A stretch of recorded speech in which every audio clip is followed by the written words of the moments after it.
은희는 거실 소파에 앉아 텅 빈 벽시계를 바라보았다. 오후 2시 17분. 이맘때면 5교시가 끝나고 아이들이 왁자지껄 복도를 뛰어다닐 시간이었다. 조용히 걸어라. 목청을 높이던 자신의 목소리가 아직도 귓가에 맴돌았다. 은퇴한 지 2년, 62살이라는 나이가 믿기지 않았다. 38해를 중학교 국어교사로 살았으니 인생의 절반 이상을 학교에서 보낸 셈이었다. 처음엔 자유가 달콤했다. 아침잠도 실컷 자고 못 읽었던 책들도 펼쳐보고 드라마도 정주행했다. 하지만 석 달쯤 지나자 권태가 찾아왔다. 매일이 일요일 같은 삶은 생각보다 무료했다. 여보, 저녁은 뭐야? 남편이 신문도 제대로 접지 않은 채 물었다. 정년을 1년 앞둔 그는 여전히 바빴고 은희가 집에 있다는 이유로 모든 집안일을 당연하게 여겼다. 냉장고에 반찬 있으니까 알아서 드세요. 은희의 대답에 남편이 인상을 찌푸렸지만 더는 신경 쓰고 싶지 않았다. 큰아들은 미국에, 딸은 부산에 살았다. 명절에나 얼굴을 보는 게 전부였다. 가족이라는 이름으로 묶여 있지만 각자의 삶에 바쁜 사람들. 그게 현실이었다. 은희는 노트북을 열었다. 제주 한 달살이라는 검색어를 입력했다. 며칠 전 우연히 TV에서 본 프로그램이 계속 머릿속을 맴돌았다. 은퇴한 사람들이 제주도에서 한 달간 살아보는 내용이었다. 바다를 배경으로 걷고 동네 사람들과 어울리고 무엇보다 나라는 존재를 다시 찾아가는 그들의 모습이 부러웠다. 제주도?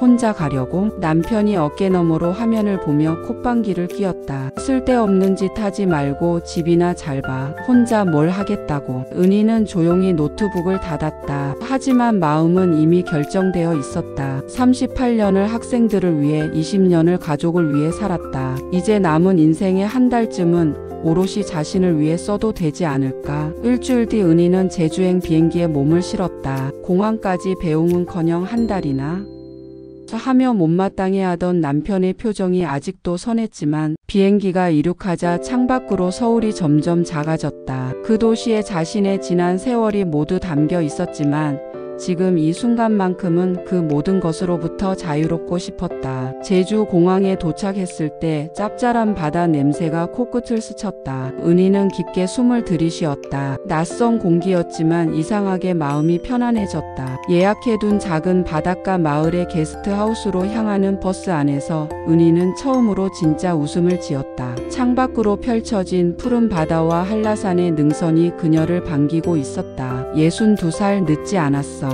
은희는 조용히 중얼거렸다. 새로운 시작은 언제라도 가능하다는 것을 이제야 깨닫기 시작했다. 첫 모임 이후 은희의 하루는 완전히 달라졌다. 아침 일찍 일어나 바닷가를 걸었다. 맨발로 모래를 밟으며 걷다 보면 어느새 노트를 꺼내 들고 있는 자신을 발견했다. 파도가 밀려왔다 물러가는 소리, 갈매기의 울음, 멀리서 들려오는 해녀들의 숨비소리까지 모든 것이 글감이 되었다. 글쓰기 모임은 일주일에 3번 저녁 7시에 열렸다. 은희는 한 번도 빠지지 않았다. 강호는 매번 다른 주제를 던졌다. 처음, 그리움, 용서, 시작. 추상적인 단어들이었지만 각자의 삶에서 건져 올린 이야기들은 구체적이고 생생했다. 오늘은 고백하지 못한 말에 대해 써봅시다. 강호가 칠판에 적은 주제를 보며 은희는 잠시 망설였다. 떠오르는 것이 너무 많았기 때문이다. 돌아가신 어머니께 하지 못한 말, 아이들에게 차마 전하지 못한 미안함, 그리고 남편에게 수십 년간 감춰온 서운함. 당신은 내가 행복한 줄 알았겠지요. 안정적인 직장, 2아이, 번듯한 아파트.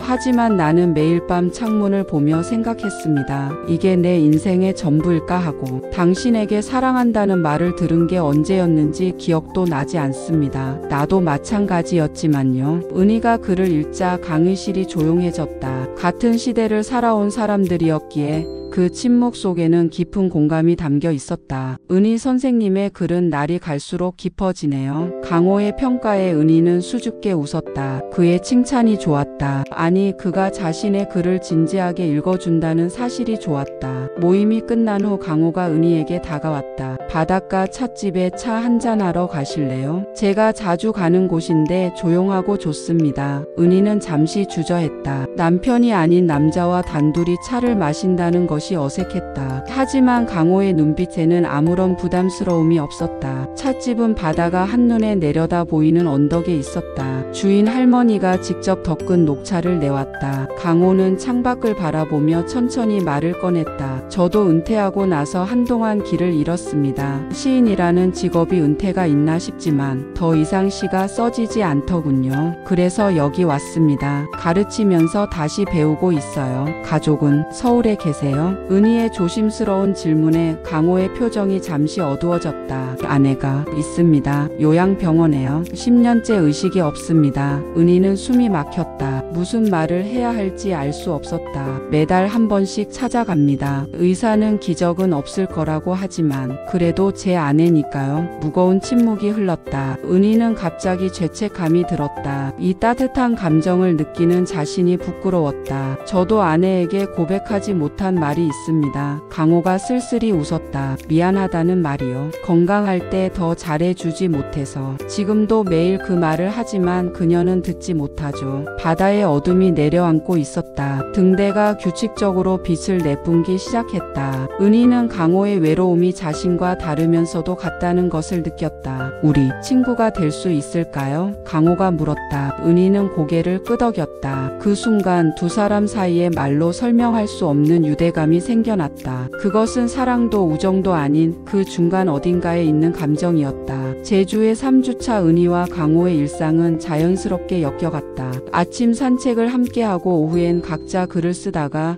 저녁 모임에서 다시 만났다. 마을 사람들도 두 사람이 함께 있는 모습에 익숙해져 갔다. 어느 날 오후 은희는 마을 시장에서 장을 보고 있었다. 감귤을 고르는데 뒤에서 익숙한 목소리가 들렸다. 은희 씨 저녁 준비하세요. 강호였다. 그는 생선 몇 마리를 들고 있었다. 네, 게스트하우스에서 직접 해 먹으려고요. 매일 사 먹기도 그렇고 혹시 괜찮으시면 제가 생선 요리 하나 해드릴까요? 여기 살면서 터득한 비법이 있거든요. 은희는 망설였다. 남자가 자신의 숙소에 온다는 것이 부담스러웠다. 하지만 강호의 순수한 눈빛을 보니 거절할 수 없었다. 그날 저녁 강호는 정말로 훌륭한 생선구이를 만들었다. 게스트하우스의 작은 부엌에서 두 사람은 소박한 저녁을 함께했다. 창밖으로는 노을이 지고 있었다. 아내가 좋아했던 요리예요. 강호가 조용히 말했다. 사고 나기 전엔 자주 해줬는데 이렇게 누군가를 위해 요리하는 건 정말 오랜만이네요. 은희는 젓가락을 멈췄다. 불편하지 않으세요? 제게 이런 이야기를 하시는 게 오히려 편합니다. 은희 씨는 제 상황을 알면서도 친구가 되어주셨잖아요. 친구라는 단어가 은희의 마음을 복잡하게 했다. 그들은 정말 친구일 뿐일까? 하지만 그 이상을 바라는 것은 너무 많은 것을 무너뜨리는 일이었다. 식사를 마치고 강호가 설거지를 하는 동안 은희는 커피를 내렸다. 두 사람은 작은 테라스에 앉아 바다를 바라보았다. 은희 씨 남편분은 연락 안 하세요? 뜬금없는 질문에 은희가 쓴 웃음을 지었다. 처음 며칠은 했는데 이제는 뜸해요. 어차피 한 달 뒤면 돌아갈 테니까 서로 바쁜 척하는 거죠. 외롭지 않으세요? 이상하게도 여기서는 덜 외로워요. 서울에서는 남편과 함께 있어도 외로웠는데. 강호가 은희의 손을 잡았다. 순간적인 행동이었다. 은희는 놀랐지만 손을 빼지 않았다. 따뜻한 온기가 전해졌다. 은희 씨 저는 강호가 말을 시작했지만 이내 멈췄다. 아니에요. 이런 말은 하면 안 되겠죠. 은희는 그의 손을 살며시 쥐었다. 저도 알아요. 우리가 넘으면 안 되는 선이 있다는 것. 하지만 이 순간만큼은 그냥 이대로 있고 싶어요. 두 사람은 한참 동안 손을 잡은 채 앉아 있었다. 파도 소리만이 그들의 침묵을 채웠다. 그것은 사랑도 우정도 아닌 그 경계에서 위태롭게 흔들리는 감정이었다. 다음 날 강호는 은희에게 편지를 건넸다. 은희 씨 어젯밤 잠을 이루지 못했습니다. 당신의 손을 잡은 것이 옳았는지 이런 감정을 느끼는 것이 죄인지. 하지만 분명한 건 당신을 만난 후 제가 다시 살아있음을 느낀다는 것입니다. 이것이 잘못이라면 그 벌은 제가 받겠습니다. 다만 당신은 상처받지 않기를 바랍니다. 은희는 편지를 읽고 또 읽었다. 눈물이 났다. 62살에 느끼는 이 감정이 낯설고도 아팠다. 그녀는 답장을 썼다. 강호 씨, 우리는 이미 선을 넘었는지도 모릅니다. 마음이 먼저 넘어버렸으니까요. 하지만 여기까지입니다. 더는 가지 말아요. 이대로도 충분히 아름다우니까요. 소문은 걷잡을 수 없이 퍼져갔다. 마을 곳곳에서 은희와 강호를 향한 시선이 따가워졌다. 한 달 살이를 하러 온 다른 사람들까지도 수군거리기 시작했다. 요양병원에 아내 두고 새 여자 만난다면서요? 서울에서 온 여자가 남의 가정 파괴하러 왔나? 은희는 시장에도 카페에도 가기가 두려워졌다. 게스트하우스 방에 틀어박혀 있는 날이 많아졌다. 글쓰기 모임도 핑계를 대고 빠지기 시작했다. 강호는 계속해서 은희를 찾았다. 문을 두드리고 편지를 남기고 전화를 했다. 하지만 은희는 응답하지 않았다. 그녀는 이미 결심했다. 떠나기로. 일주일 후 은희는 짐을 쌌다. 한 달 살이 기간이 아직 일주일 남았지만 더는 견딜 수 없었다. 서울로 돌아가는 비행기표를 예약했다. 떠나기 전날 밤 강호가 게스트하우스로 찾아왔다. 은희는 마지못해 문을 열었다. 강호의 얼굴은 수척해 보였다. 정말 떠나실 겁니까? 네, 더 있으면 선생님께도 저에게도 좋을 게 없어요. 은희 씨, 우리가 뭘 잘못했습니까? 서로를 아끼는 마음이 죄입니까? 선생님에겐 아내가 계시잖아요. 비록 의식이 없으시더라도. 강호가 고통스러운 표정을 지었다. 알고 있습니다. 저도 매일 죄책감에 시달립니다. 하지만 뭐요?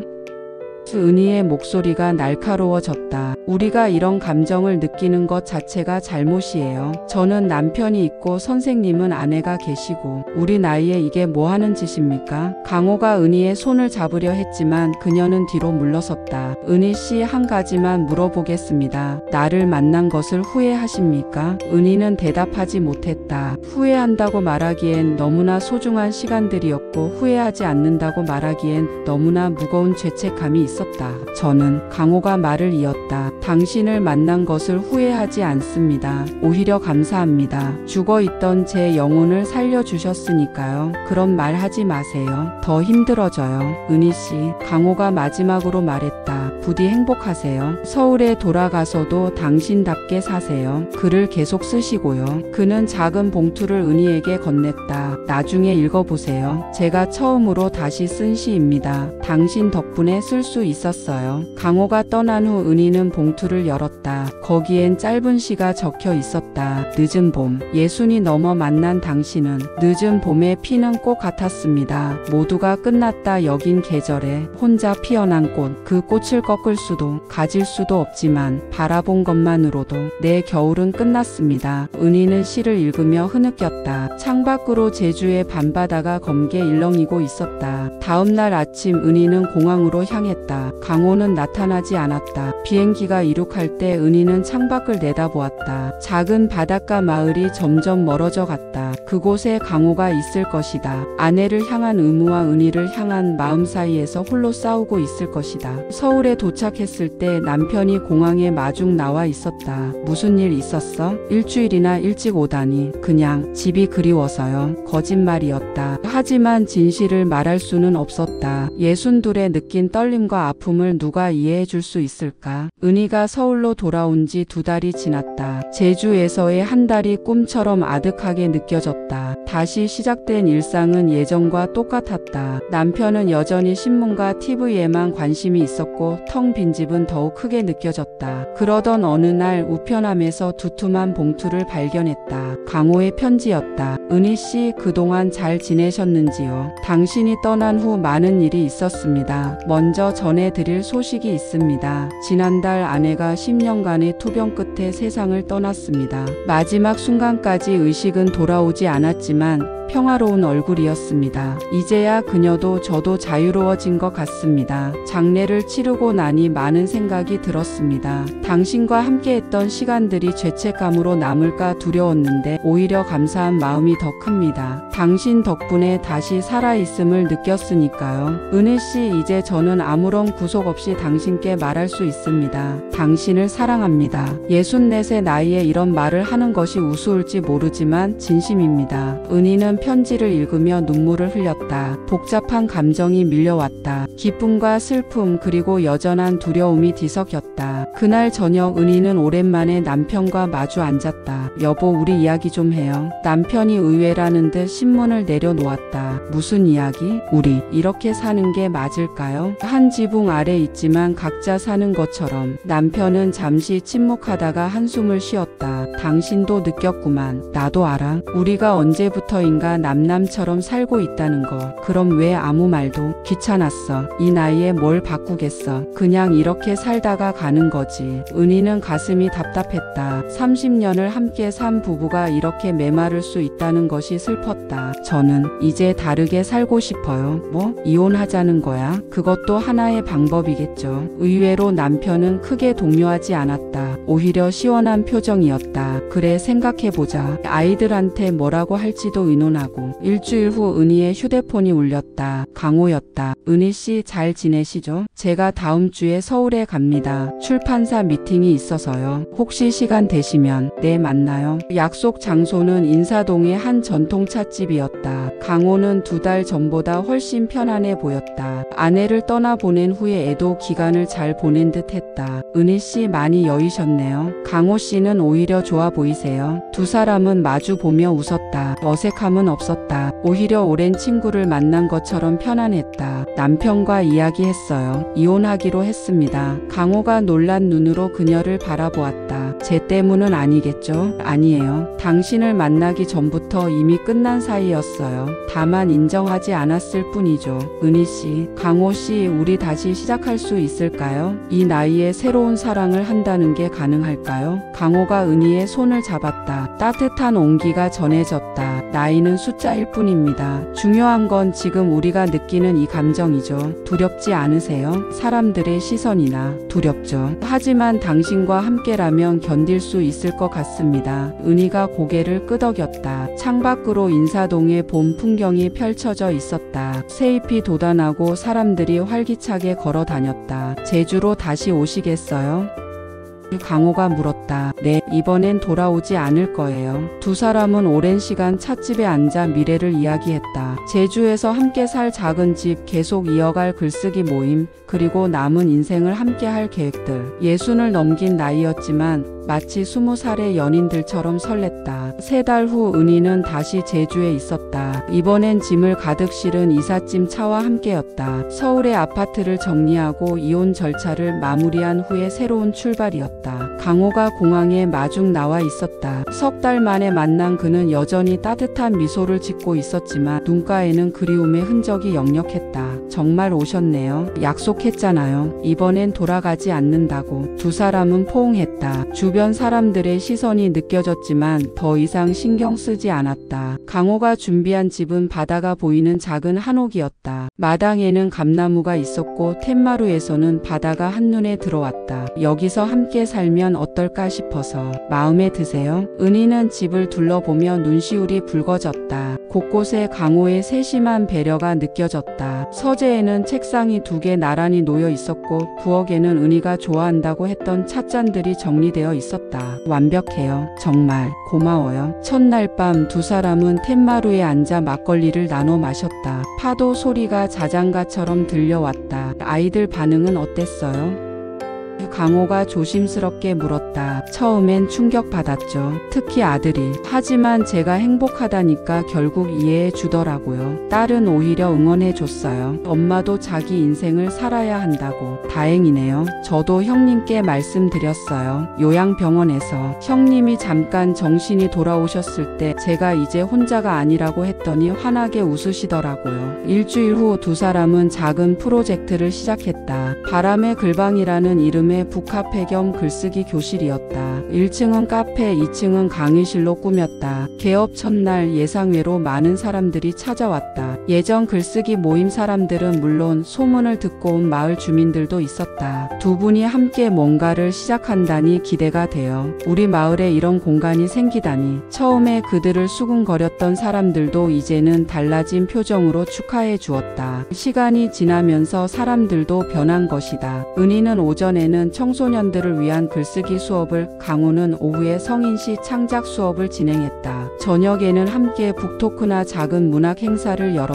어느 날 한 중년 여성이 은희를 찾아왔다. 선생님, 저도 이혼을 앞두고 있어요. 58인데 너무 늦은 건 아닐까요? 은희는 그녀의 손을 잡았다. 늦은 나이는 없어요. 저도 62에 새 출발했잖아요. 중요한 건 용기예요. 그 여성은 눈물을 글썽이며 고개를 끄덕였다. 강호는 은희와의 일상을 시로 쓰기 시작했다. 노년의 연가라는 제목으로 준비 중인 시집에는 이런 구절이 있었다. 우리가 만난 건 늦가을이었지만 우리의 사랑은 봄처럼 피어났다. 주름진 손을 맞잡고 걷는 이 길이 20살의 그 어떤 길보다 아름답다. 은희도 수필을 쓰고 있었다. 제목은 60 이후 진짜 인생. 첫 문장은 이렇게 시작했다. 나는 62의 사랑을 배웠다. 그전까지는 의무와 책임만 알았을 뿐 진짜 사랑이 무엇인지 몰랐다. 어느 토요일 오후 바람의 글방에서는 작은 결혼식이 열렸다. 은희와 강호의 결혼식이었다. 화려하지 않았지만 진심 어린 축하로 가득한 자리였다. 주례는 없었다. 대신 두 사람이 직접 쓴 편지를 낭독했다. 은희, 당신은 제 삶의 마지막 장을 가장 아름답게 채워주는 사람입니다. 강호 씨, 당신과 함께하는 매일이 새로운 시작입니다. 작은 케이크를 자르고 막걸리로 건배했다. 바다가 축가를 불러주었고 바람이 축복의 꽃잎을 날려주었다. 그날 밤 두 사람은 해변을 걸었다. 별이 가득한 하늘 아래 그들의 그림자가 하나로 겹쳐졌다. 후회 없으세요?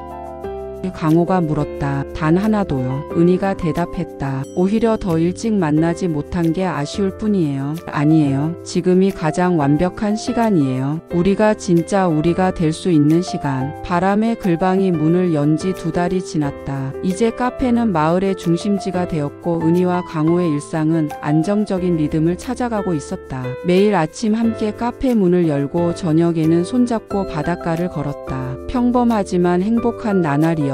그러던 어느 날 오후 강호가 갑자기 쓰러졌다. 카페에서 시 수업을 진행하던 중이었다. 은희는 놀라 119를 불렀고 강호는 제주 시내병원으로 급히 이송되었다. 경미한 뇌경색입니다. 다행히 빨리 발견해서 큰 문제는 없을 것 같습니다만 당분간 안정을 취하셔야 합니다. 의사의 말에 은희는 안도하면서도 가슴이 철렁했다. 나이를 잊고 살았지만 그들은 분명 60을 넘긴 노인이었다. 언제든 이런 일이 생길 수 있다는 현실이 무겁게 다가왔다. 병실에서 강호가 눈을 떴을 때 은희는 그의 손을 꼭 잡고 있었다. 미안해요, 은희씨. 걱정시켜서. 무슨 소리예요? 괜찮아요. 의사 선생님이 곧 회복될 거래요. 하지만 두 사람 모두 알고 있었다. 이제부터는 하루하루가 더욱 소중하다는 것을. 일주일 후 강호는 퇴원했다. 하지만 예전 같지 않았다. 오른손이 약간 떨렸고 가끔 단어가 생각나지 않아 말을 멈추곤 했다. 시 수업도 당분간 쉬기로 했다. 내가 짐이 되는 것 같아요. 강호가 자조적으로 말했다. 그런 말 하지 마세요. 은희가 단호하게 말했다. 우리가 함께하기로 한 건 좋을 때만이 아니에요. 아플 때도 힘들 때도 함께하는 거예요. 은희는 카페 운영과 강호 간병을 동시에 해야 했다. 힘들었지만 불평하지 않았다. 오히려 강호와 함께할 수 있다는 것에 감사했다. 그러던 중 뜻밖의 도움의 손길이 찾아왔다. 마을 사람들이 번갈아가며 카페를 도와주기 시작한 것이다. 누군가는 커피를 내려주고 누군가는 청소를 도왔다. 글쓰기 모임 사람들은 강호를 대신해 수업을 진행했다. 선생님들이 우리 마을에 오신 후로 마을이 활기차졌어요. 이제 우리가 도울 차례죠. 마을 이장의 말에 은희는 눈물을 흘렸다. 그들은 더 이상 외부인이 아니었다. 진정한 마을 사람이 된 것이다. 강호는 재활에 힘썼다. 매일 은희와 함께 천천히 바닷가를 걸으며 근력을 회복했고 떨리는 손으로도 계속 글을 썼다. 비록 예전처럼 유려하지는 않았지만 오히려 더 진솔한 글이 나왔다. 어느 날 강호가 은희에게 새로 쓴 시를 보여주었다. 떨리는 손으로 당신을 만집니다. 예전처럼 단단하지 않은 이 손이 오히려 당신의 온기를 더 잘 느낍니다. 흐릿해진 기억 속에서도 당신과의 순간들은 선명합니다. 잊어버린 단어는 많지만 사랑이라는 말은 잊지 않습니다. 남은 시간이 얼마든 이 떨리는 손으로 당신을 놓지 않겠습니다. 은희는 시를 읽으며 울었다. 그리고 강호를 꼭 안았다. 저도 놓지 않을게요. 절대로. 2달이 지나자 강호의 상태는 많이 호전되었다. 비록 완전히 회복되지는 않았지만 일상생활에는 지장이 없었다. 다시 시 수업도 시작했다. 학생들은 오히려 더 따뜻해진 강호의 수업을 좋아했다. 어느 저녁 카페에서 작은 파티가 열렸다. 강호의 회복을 축하하는 자리였다. 마을 사람들이 모두 모였고 은희의 아이들도 서울에서 내려왔다. 어머니, 아버님, 은희의 딸이 처음으로 강호를 아버님이라 불렀다. 두 분이 함께여서 정말 다행이에요. 앞으로도 건강하게 오래오래 함께 사세요. 강호는 떨리는 손으로 잔을 들었다. 여러분 감사합니다. 제가 다시 일어설 수 있었던 건 은희 씨와 여러분 덕분입니다. 남은 인생 더욱 열심히 살겠습니다. 사랑하며 살겠습니다. 모두가 박수를 쳤다. 그날 밤 은희와 강호는 오랜만에 마음 편히 웃을 수 있었다. 병마도 나이도 그들의 사랑을 막을 수는 없었다. 오히려 더 단단하게 만들어 주었다.